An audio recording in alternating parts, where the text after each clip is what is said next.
puntata di Easy Ride, seconda tappa da questo bicigrill al Cornale fino a Valstagna, cittadina rivierasca che si adagia proprio sul fiume Brenta e che ha aiutato tantissimo la città di Venezia nella sua costruzione. Andremo a capire il perché con la visita alla Cala del Sasso, strada non lunghissima, attenzione però sempre a destra perché è un continuo mangia e bevi.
Vera e propria pista ciclabile, per cui dobbiamo stare assolutamente a destra e nonostante sia una strada poco trafficata è importante comunque mantenere le distanze di sicurezza e osservare il codice della strada.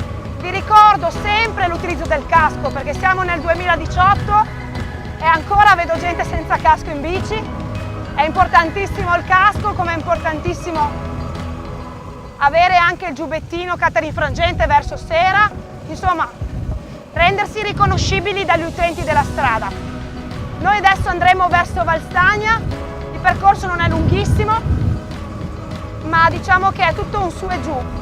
C'è spesso vento, quindi non è sicuramente una tappa facilissima, ma è molto molto bella.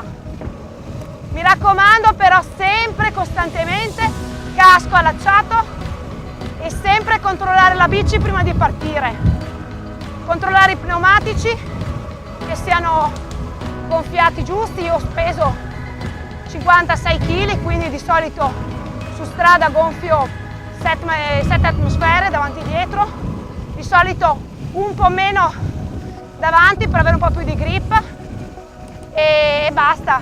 Adesso mi godo la mia pedalata.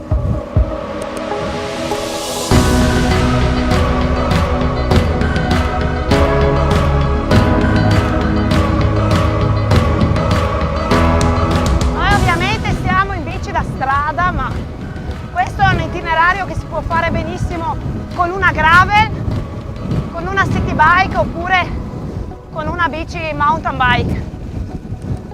Ovviamente la prossima tappa, quella che ci porterà sopra l'altopiano di Asiago, è un po' più impegnativa. Ricordiamoci, ci sono anche le bike per chi magari non vuole, non ce la fa a salire. C'è anche la possibilità di noleggiare nei vari bicigrill e bike hotel della zona. Questa è una zona ricca di bike hotel, ricca di bicigrill, quindi non c'è mai il timore di restare a piedi senza avere un supporto, anzi. Guardate il Brenta che bello!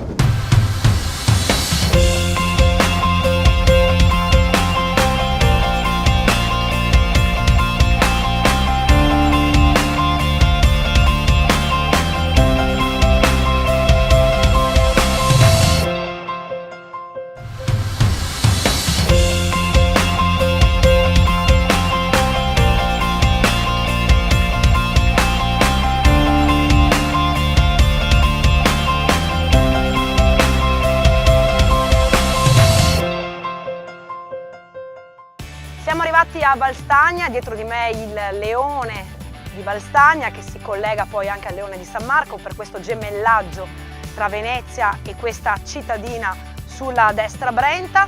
Andiamo adesso a sentire un po' i ricordi e non solo del professor Marco Lazzarotto, che ci parlerà appunto di questa zona in particolare. Seconda tappa, siamo arrivati da Romano Cornale a Valstagna. Qua è un po' il regno di coloro che sorvegliano il fiume Brenta, lo tengono sott'occhio. È un fiume spettacolare, però se c'è qualcuno che controlla meglio, anche i pescatori.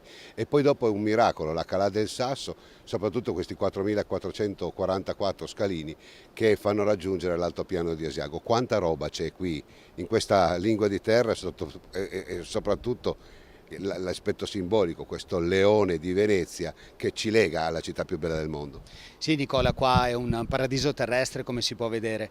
Durante la Serenissima Repubblica gli zattieri solcavano questo fiume, oggi tocca a noi, gente di fiume allenata attraverso le canoe, solcare queste acque e portare soprattutto un sacco di persone, un sacco di famiglie a vivere questo fiume straordinario. Fiume straordinario che ci lega comunque a Venezia. Gli zattieri oppure i barcaioli una volta portavano il legname proprio dalla Calà del Sasso. Sì, la Calà del Sasso è un cordone ombelicale che ci lega all'altopiano di Asiago. Pensa che durante la Serenissima Repubblica venivano fluitati qua 40.000 tronchi all'anno e oggi noi portiamo circa 40.000 persone l'anno. Ci piace pensare questo lungo il fiume. Ma è assolutamente vero quello che dici, perché la memoria, se poi in qualche maniera viene tradotta anche in turismo, è un po' questo anche la nostra filosofia, questa ciclopista che con i vari bicigrill sta rendendo affascinante, potrebbe renderla ancora più affascinante pensando soltanto che da Monaco di Baviera ipoteticamente potremmo andare a visitare la città più bella del mondo, qualcosa di straordinario. Sì, è una nostra sfida, abbiamo lanciato la sfida al territorio, abbiamo lanciato la sfida ai turisti, crediamo molto in questa iniziativa, crediamo molto nella ciclopista, crediamo molto nella nostra storia, attraverso i nostri bicigrill offriamo ai visitatori un servizio adeguato e competitivo. Valstagna, perla della Val Brenta, cosa ha di diverso dalle altre cittadine, pur essendo sempre bellissime, ma qua insomma il Signore ci ha messo del suo. Ha un cuore che batte, il cuore che batte è questo fiume che è vivo perché attraverso i campioni di canoa, attraverso la nostra attività fluviale e attraverso la fruizione turistica pulsa costantemente quasi tutto l'anno. Ivan Pontarollo, ma non soltanto, Robert Pontarollo, Molmenti che è venuto qua ad allenarsi, insomma questi sono i nomi.